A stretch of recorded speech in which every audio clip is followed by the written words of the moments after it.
News and வியூஸ்க்கு வணக்கம் ராம்குமார். வணக்கம். ஒரு பெரிய போராட்டத்துக்கு அப்புறமா கூட்டணி பேச்சுவார்த்தையில் ஒரு முற்றுப்புள்ளி வச்சிருக்குது திமுகவும் காங்கிரஸும். யார் போராட்டம் பண்ணா? வருவோம். பல செய்திகள் இருக்குது. அது மாநிலங்களவை தேர்தல் வந்திருக்கு. அதில் திமுக வேட்பாளர்கள் அறிவிச்சிருக்கிறாங்க, பாமக அறிவிச்சிருக்கிறாங்க, தேமுதிக அறிவிச்சிருக்கிறாங்க, நிதிஷ்குமார் ராஜினாமா பண்ணியிருக்கிறாரு. ஸோ எல்லாத்தையுமே கவர் பண்ணலாம்னு நினைக்கிறேன்.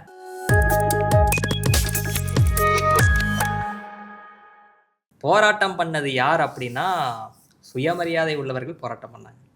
இது என்ன கமல்ஹாசன் மாதிரி பதில் சொல்லிக்கிட்டு இருக்கிறீங்க? இல்லை, ஆமாம். நீங்கள் நம்ம 25 ஜெயிச்சிருக்கோம். இந்த முறை ஒரு 39வது கொடுக்கணும்ல. நாங்கள் 25க்கு 18 ஸ்ட்ரைக் ரேட்னா கூட்டி கொடுக்கணும். நீங்கள் பாட்டுக்கு அதே 25க்கு வாங்க, 26க்கு வாங்க, 24 அது நாங்கள் என்ன உழைப்பு, எங்கள் கட்சிக்கு என்ன மரியாதை? இல்லை, அது சீட்டுக்காக நடந்த சண்டை மாதிரி இல்லை. முதல்ல அது பார்க்கும்போது இன்னொன்று, கூட்டணி கட்சிகள் எல்லாமே கூடுதல் சீட்டு கேட்குறாங்க. இப்போது விசிகாவும் கேட்குறாங்க, லெஃப்ட் பார்ட்டிஸும் கேட்குறாங்க. அதனால் இவங்களும் சுயமரியாதை உள்ளவர்கள் தான். அதனால் சுயமரியாதைக்கான போராட்டமாக அது அப்படி தெரில. கூட்டணி எங்கே உறுதியாகுது, உண்மையாலுமே அது ஃபிக்ஸ்டு ஆகிருக்கா அப்படிங்கிற ஒரு பேரம் நடந்த மாதிரி தான் இருந்தது. ஏன்னா ஹைதராபாத் நிகழ்ச்சி அப்படிங்கிறது ஒரு பேசு பொருளாக மாறுச்சு. ஒரு 3 தினங்களுக்கு முன்பாக ஹைதராபாத்தில் எல்லாம் செட்டில் ஆகிருக்கு, காங்கிரஸில் ஒரு தரப்பு பேசுகிறாங்க அப்படிங்கிற செய்திகள் வெளியில் வந்தது.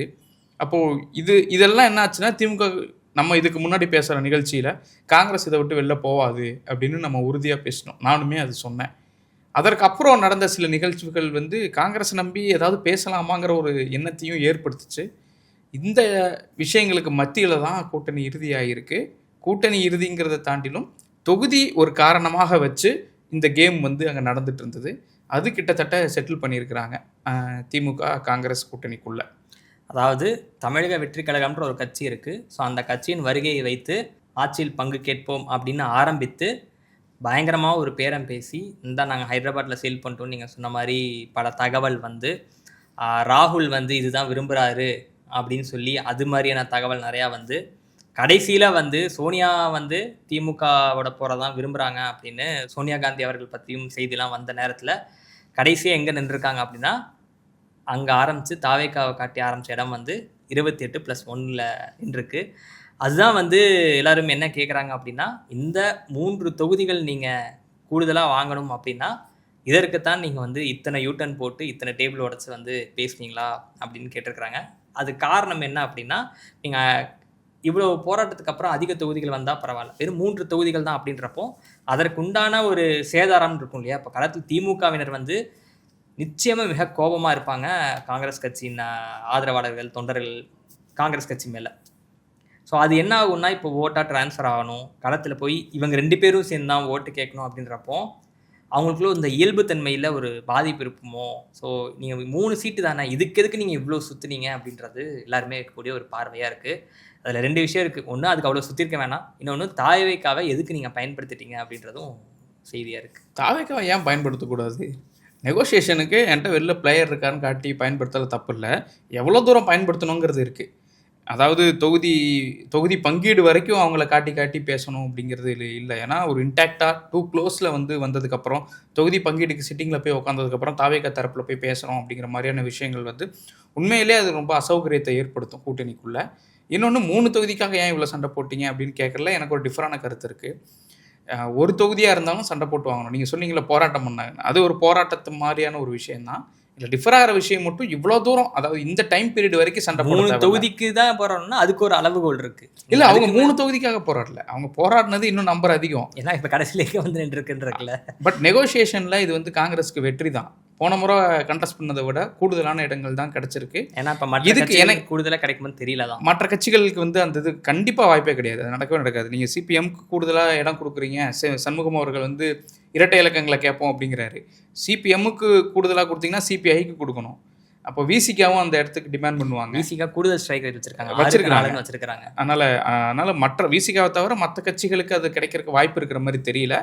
பட் காங்கிரஸ் ஒரு இதில் இது அப்பர் ஹேண்டு தான் அப்படின்னு சொல்லணும். இதில் உண்மையான வெற்றியாளர் நேற்று சிஎம் அவர்களுடைய ஒரு வீடியோ நல்லா வைரல் ஆச்சு. அவர் இன்றைக்கி நிகழ்ச்சியிலையும் பேசினார்.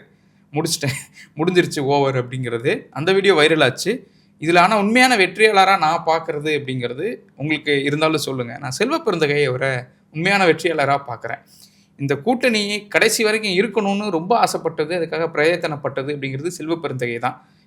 சொந்த வீட்டில் விசேஷம் வச்சுட்டுமே கூட இந்த வேலைக்காக மனுஷன் அங்கே இங்கேயும் ஓடிக்கிட்டே இருந்தார்.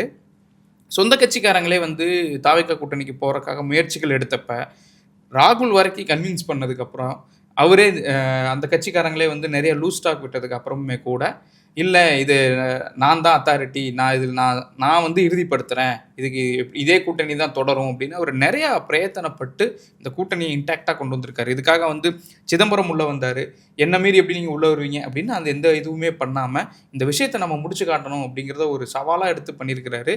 இதில் காங்கிரஸை 3 தொகுதி கூடுதலாக வந்தது ஒரு வெற்றி அப்படின்னா அந்த வெற்றிக்கு செல்வ பெருந்தகையும் ஒரு காரணம், இதுக்கு விதை போட்ட மாணிக்கம் தாகூரும் ஒரு காரணம். கிரீஷ் சோடங்கர்லாம் நீங்கள் கிரெடிட்ஸ் கொடுக்க மாட்டீங்களா? ஏன்னா அவரும் தான் அவ்வளோ பேசினாரு. கிரீஷ் சோடங்கர் மேலே பெரிய அலிகேஷனே காங்கிரஸ்குள்ளேயே வருது. சொந்த மாநிலத்திலே கட்சி நீங்கள் கவனிச்சிக்காமல் இங்கே வந்து கூட்டணியை ரொம்ப டேமேஜ் பண்ணிட்டீங்க அப்படின்னு ஒரு விமர்சனங்கள் உள்ளுக்குள்ளேயே வருது. இன்னொன்று கிரீஷ் சோடங்கர் இடையில நான் பாதியில் வெளியில் போகக்கூடிய முடிவுக்கெல்லாம் வந்தார் அப்படிங்கிறதான் செய்திகளும் நமக்கு வந்து சேர்ந்துச்சு. அதனால் கிரீஷ் சோடங்கருங்கிறது ஒரு டூல் தான். பட் அதை தாண்டி இந்த விஷயத்தில் பெரிய இந்த கூட்டணி அப்படியே இன்டாக்டாக கொண்டு போனதில் காங்கிரஸ் தரப்பில் ஓரளவு கன்வின்ஸ் பண்ண விஷயங்களில் செல்வ பெருந்தகை கொஞ்சம் அப்பர் ஹேண்ட் தான் எடுத்திருக்கிறார். செல்வ பெருந்தகை அவர்களுடைய ரோல் வந்து மிக முக்கியமானது தான். மகளுக்கு நிச்சயதார்த்தம் நினைக்கிறேன், அன்னைக்கு காலையிலலாம் வந்து ப. சிதம்பரம் அவர்களோட ரொம்ப அதிரி குதிரியாக 2 மணி நேரத்துக்கு முன்னாடி வரைக்கும் 1 மணி நேரத்துக்கு முன்னாடி வரைக்குமே அவர் இந்த வேலையாக தான் இருந்தார். ஸோ அதனால் அவருடைய உழைப்பு அப்படின்றது நம்ம சாதாரணமாக எடுத்துக்க முடியாது தான். ப. சிதம்பரம் அவர்களும் இன்வால்வ் ஆனதும் வந்து மிக முக்கியமான ஒரு நகர்வுனே சொல்லலாம். ஏன்னா மற்றவர்கள் எல்லாருமே பேசிட்டு இருக்கிறப்போ ப. சிதம்பரம் அவர்கள் எதுவும் பேசாமல் இருந்தார். அவர் எப்போ பேசினார்னா ஆரம்பத்தில் அந்த குழு அமைச்சாங்க இல்லையா, பேச்சுவார்த்தை குழு அமைச்சப்பும் வரவேற்று ஒரு பதிவு போட்டார். அப்போது ஏன் அவர் பதிவு போட்டார் அப்படின்னா அப்பவும் இதே ஒரு டாக் தான் இருந்தது, தமிழக வெற்றி கழகத்தோட காங்கிரஸ் போக போதோ அப்படின்றது அப்போது பீக்கில் இருந்தது, நவம்பர் டிசம்பரில் பீக்கில் இருந்தது. அப்போ இன்வால்வ் ஆனார். திரும்பி எங்கே ஆகிறாரு அப்படின்னா ஹைதராபாத்தில் டீல் முடிஞ்சு அப்படின்னு அங்கே ஒரு பீக் பண்ணவே திருப்பி இல்லை இது வேலைக்காக சொல்லி திருப்பி இன்வால்வ் ஆகிறாரு. ஸோ ப. சிதம்பரம் அவர்களும் மிக முக்கியமான ஒரு பங்கு வகிச்சிருக்கிறாரு அப்படின்னு நம்ம சொல்லலாம். ஸோ ஒரு வழியாக ஏதோ what ever said and ton ஒரு வழியாக பேசி முடிச்சுட்டாங்க. 28-1 அப்படின்னு முடிச்சுட்டாங்க. ஒரு மாநிலங்களவை இடமும் கொடுத்துட்டாங்க. இப்போ மாநிலங்களவை தேர்தல் வந்தது வந்து ஒரு வகையில் வசதியாக போச்சு அந்த டெட்லைன் முடிக்கிறதுக்கு. இல்லைன்னா இன்னும் இழுத்துட்டே இருந்திருப்பாங்க அப்படின்றனால அது ஒரு வகையில் உதவி பண்ணியிருக்கு அப்படின்னே சொல்லலாம்.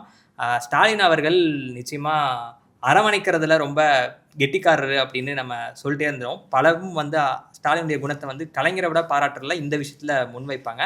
அது இந்த தேர்தல்லையும் அரவணைச்சிருந்த கூட்டணியில் யாரும் வெளியில் போகாமல் இருக்கிற பட்சத்தில் இன்னும் நான் கூட 4 பேர் சேர்த்திருக்கிறது வந்து களத்தில் என்ன மாதிரி ட்ரான்ஸ்ஃபர் ஆகுன்றது நமக்கு வரும் நாள் தெரிஞ்சாலுமே கூட பெர்செப்ஷன் வைஸ் மிக மிக மிக முக்கியமான ஒரு வெற்றியை பெற்றிருக்கிறார் அப்படின்னு நம்ம சொல்லலாம் ஸ்டாலின் அவர்கள். ஆமாம், நிறையா நம்ம இதுக்கு முன்னாடி பேசின நிகழ்ச்சியில் காங்கிரஸ் தொடர்பாக யாரும் வெளில பேசாதீங்கன்னு ஒரு கட்டளை போட்டது, புதிய கூட்டணிகளை உள்ளே கொண்டு வந்தது, அவர்களை வந்து அரவணைச்சது, அதை தாண்டி ரொம்ப நாளாக நம்ம கூட இருக்க ஒரு கூட்டணியை எப்படி வெளியே போயிடக்கூடாது அந்த கட்சி அப்படிங்கிறதுல கொஞ்சம் சில இடங்கள் முதல்ல 25-26 சீட்டு தான், அதுக்கு மேலே வாய்ப்பு இல்லைன்னு வந்த இடத்துல இல்லை இன்னும் கொஞ்சம் விடுவோம் ஒன்றும் தப்பு இல்லை அப்படிங்கிற இடத்துல 28 வரைக்கும் கொஞ்சம் பண்ணியிருக்கிறாங்க.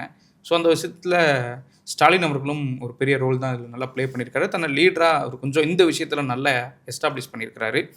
நீங்கள் சொன்னீங்க ராஜ்யசபா சீட்டு, எனக்கு இதில் ஒருத்தர் ரொம்ப ஏமாற்றத்தோடு இருப்பாரோன்னு தோணுது. எல்லாரும் கேண்டிடேட்லாம் அனௌன்ஸ் பண்ணி வேட்புமனு தாக்கல்லாம் பண்ணிட்டாங்க.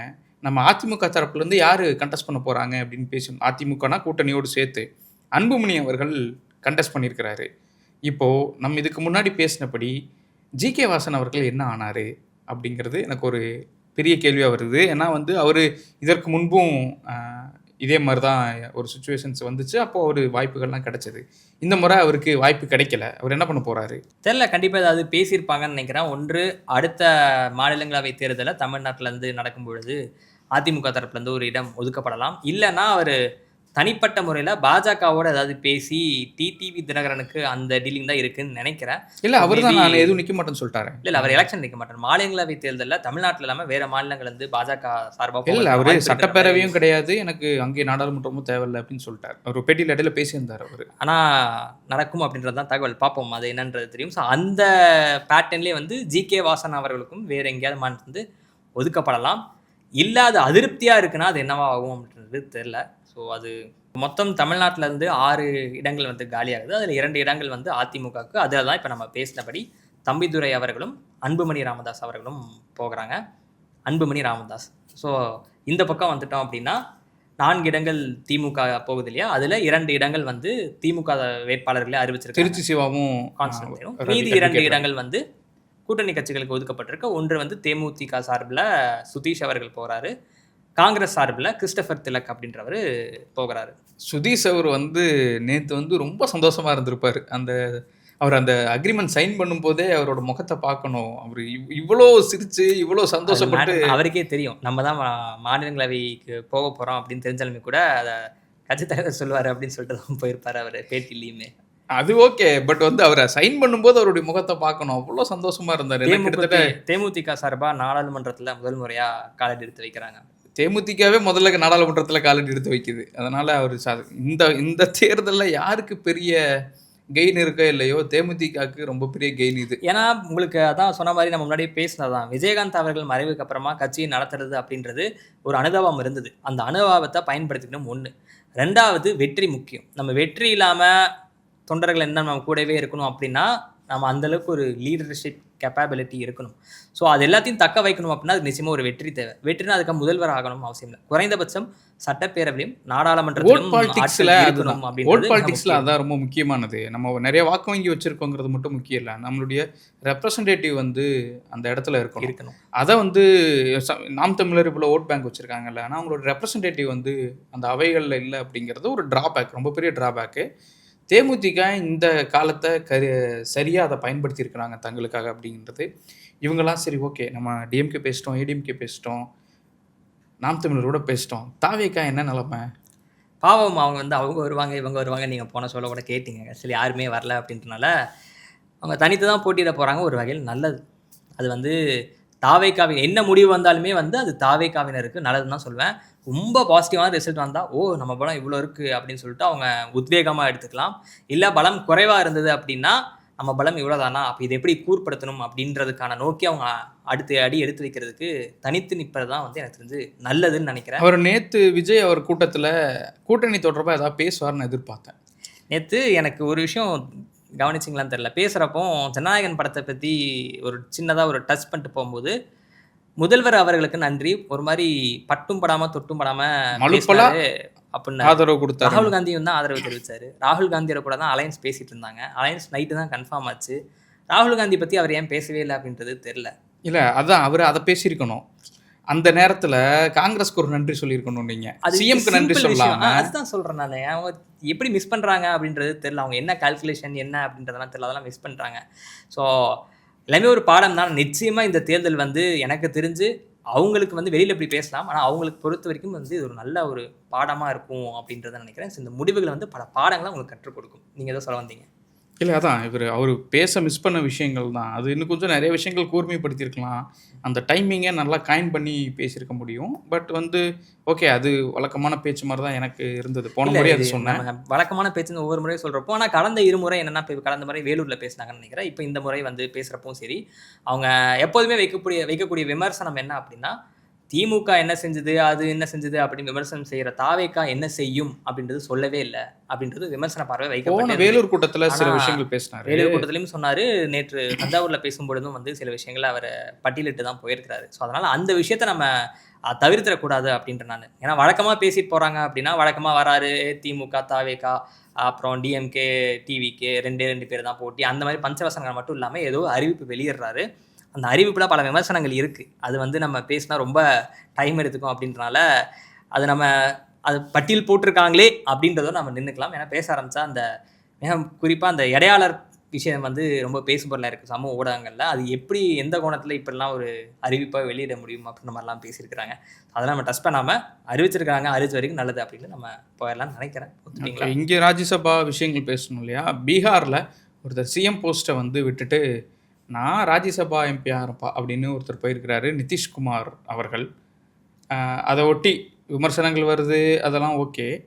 எப்படி ஒருத்தர் சிஎம் போஸ்ட்டை விட்டுட்டு ராஜ்யசபா எம்பிக்கு போவார்? அதில் என்ன பெரிய கெயின் இருந்துற போகுது?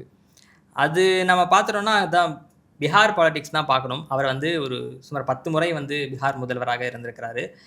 ஆட்சி அமைக்கக்கூடிய பவர் வந்து நிதிஷ்குமாருக்கு இருந்தது கிடையாது. ஸோ கடந்த முறை இருந்தப்பவும் வந்து பாஜகவின் உதவியால் அவர் சிஎம்மாக இருந்திருக்கிறாரு. தேஜஸ்வி யாதவின் உதவியால் சிஎம்மாக இருந்திருக்கிறாரு. இந்த முறையும் வந்து பாஜகவின் உதவியால் தான் அவர் சிஎம்மாக இருந்திருக்கிறார். நேரத்தில் பாஜக எத்தனை நேரம் தான் வந்து செகண்ட் ஃபில் வாசிச்சிட்டே இருப்பாங்க, அவங்களும் முன்னாடி வரணும்னு யோசிப்பாங்க இல்லையா? ஸோ அதன்படி ஒரு அக்ரிமெண்ட் அவங்களுக்குள்ள பேசி முடிச்சிருக்கிறாங்க. அதன் ஒப்புக்கொண்டுட்டு அவர் வந்து முதல்வர் பதவியை ராஜினாமா செஞ்சுட்டு மாநிலங்களவைக்கு போறாரு. மக்களவை, சட்டப்பேரவை, சட்டமேலவை எல்லாத்துலேயும் உறுப்பினராக இருந்த நிதிஷ்குமார் இப்போ மாநிலங்களவை உறுப்பினரும் ஆக போறாருன்றனால தற்காலிகமாக அவர் ஒத்துக்கிட்டாரு. ஆனால் நிதிஷ்குமாரோட ரெக்கார்ட் பார்க்கும் பொழுது அவர் முழுமையாக இனி எந்த பஞ்சாயத்தும் கிரியேட் பண்ணாமல் இருப்பாரா அப்படின்றது கேள்விக்குறியாக நான் தனிப்பட்ட முறையில் நான் வைக்கிறேன். ஏன்னா நிதிஷ்குமாரோட ட்ராக் ரெக்கார்ட் அப்படி தான் இருக்குது. மாணிக்கம் தாக்கூர் இது தொடர்பாக ஒன்று பேசியிருக்கிறாரு. பீகாரை ஒட்டியும் இந்த விஷயங்கள் வந்து எடப்பாடி பழனிசாமி கவனத்தில் வச்சுக்கணும் அப்படின்னு ஒன்று சொல்லியிருக்காரு. பெரிய ட்விட்டு. அதாவது பாஜக எங்கெல்லாம் வந்து ஒரு கட்சியோட கூட்டணி போடுதோ அந்த கட்சியை கபலீகரம் செஞ்சிருதுன்னு விமர்சனம் வச்சு அதிமுகவை குறிப்பிட்டும் அவர் சொல்லியிருக்கிறாரு. தேஜஸ்வி யாதவ் டைரக்டாகவே அதிமுகன்னு சொல்லியிருக்காரு. தேஜஸ்வி யாதவ் இதைத்தான் மகாராஷ்டிரால பேசும்போது சிவசேனா என்ன ஆச்சு, அதுக்கப்புறமா இப்போ பீகாரில் வைக்கிறாங்க நிதிஷ்குமார், அது வந்து அடுத்து அதிமுகவுக்கும் நடக்கும் அப்படின்றது சொல்லியிருக்கிறாரு. அவர் இன்னொன்றும் சொல்கிறாரு, பாஜக மட்டும் சொல்லாமல் பின்னாடி இருந்து பீகாரை ஆள நினைக்குது ஆர்எஸ்எஸ்ன்னு சொல்லி ஆர்எஸ்எஸ்ஸையும் குறிப்பிட்டு தான் அவர் அந்த விமர்சனத்தையே வச்சிருக்கிறாரு. அவருடைய விமர்சனம் வந்து பலிக்குமா பலிக்கலையா அப்படிங்கிறத பின்னாடி ஒரு நாள் நம்ம பார்ப்போம். மிக்க நன்றி. நன்றி.